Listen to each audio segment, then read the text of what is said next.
Hate to be doing it to you guys again, but I got another Marjorie Taylor Greene moment where she is still alluding to the fact. What are we doing, people?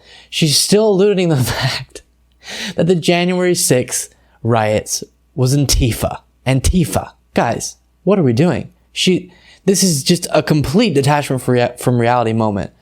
Let's take a look. Real honest, I'm always honest about it. I was upset that day. I was a brand new member of Congress. I'd worked very hard on objecting to Joe Biden's electoral college votes because I believe that was my role and what I wanted to do, and I believe it's the right thing. I would do it today. I would do it tomorrow. But I was very upset. I never expected anything like that. And when it happened, I thought, this is the Antifa, and no one can convince me it was so-called Trump supporters. So-called. But and we know there's a lot wrong there, and I cannot wait for real investigations. Is that what's going to happen? Yeah, we will do real.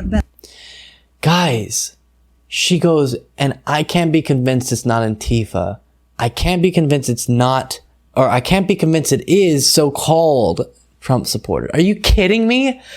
I mean, you've seen these people, they've gotten prosecuted, they've admitted to being longtime Trump supporters who were misled or whatever, and you're standing there still as a congresswoman pretending like there's any reason to believe this was Antifa? It's insane, and Marjorie Taylor Greene really represents what one part of the Republican Party has become, which is you kind of can just create your own reality.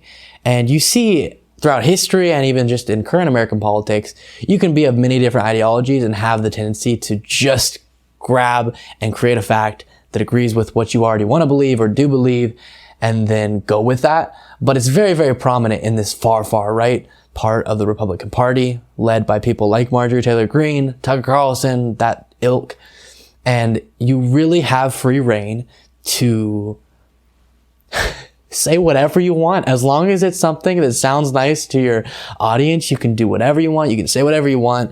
It doesn't matter at all if it's attached to reality. It doesn't matter at all if there is facts behind what you're saying. And it's scary because if you can get people accepting, all right, now we just believe and say whatever the heck we want, then it's really hard to have good faith engagements with them. It's really hard to understand where they're coming from, to pitch other ideas whenever it's like, oh, we get to create whatever world we want to live in. And that's what Marjorie Taylor Greene is doing right there. There's no evidence to the Antifa theory. It's been spinning around a long time. I haven't been provided one shred of evidence that Antifa did the January 6th riots.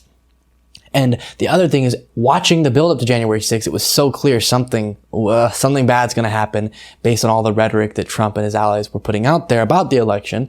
And so then pretending like for some reason Antifa, in coordination with, oftentimes they say the FBI, is going to go do this just to make Trump look bad, makes no sense. And it's so sad and scary that many people watch Marjorie Taylor Greene, as we saw in my interview with a lady at CPAC, and say, yeah, Marjorie Taylor Greene, I like Marjorie Taylor Greene. She's good. She speaks the truth, is what the lady told me. She speaks the truth. It's just really concerning and makes me a little less hopeful for the future, but generally I still think we're going to pull it out, guys. But Marjorie Taylor Greene tries every day to suck the optimism out of me.